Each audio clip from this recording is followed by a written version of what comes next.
Hello everyone, তোমরা সবাই কেমন আছো? আশা করি তোমরা সবাই ভালো আছো, আর আমিও খুব ভালো আছি। তো রেডি হয়ে বেরিয়ে পড়েছি আমি। আর এদিকে আমার ফ্রেন্ড আমার জন্য দাঁড়িয়ে আছে অনেকক্ষণ থেকে। এই গরমে ঘেমে দুজনের অবস্থাই খারাপ হয়ে গেছে একদম। বাইরের ওয়েদারটা বেশ সুন্দর ছিল রোদ থাকলেও। যে পরিমাণ গরম পড়ছে, সবারই জল খাওয়া তো ভীষণ দরকার। স্টেশনে এসে দেখি স্টেশন তো পুরো ফাঁকা, এত রোদের মধ্যে কেউ নেই স্টেশনে। তো সেটা নিচে এসে বসেছিলাম ট্রেনের জন্য, কখন আসবে ট্রেন। তো দেখতে দেখতে ট্রেনটাও চলে এসছে। ট্রেন থেকে নেমেই টোটো নিয়ে নিলাম, টোটো করে যাচ্ছি।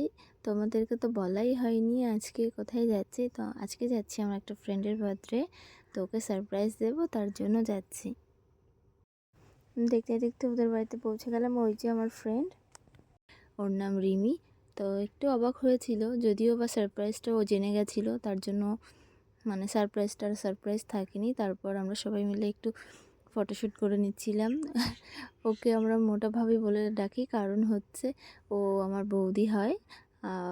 সামনেই ওদেরও বিয়ে, তো সবাই অনেক আশীর্বাদ করবেন ওরা যেন ভালো থাকে।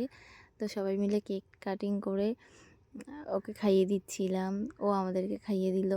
তারপর সবাই মিলে একটু আবার ফটোশ্যুট করে নিলাম।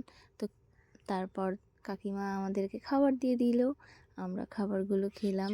এখানে অনেক খাবার ছিল, তো কাকিমা এগুলো সব নিজের হাতেই করেছে। খাবার খেয়ে আমরা সবাই মিলে একটু ছাদে চলে গেলাম।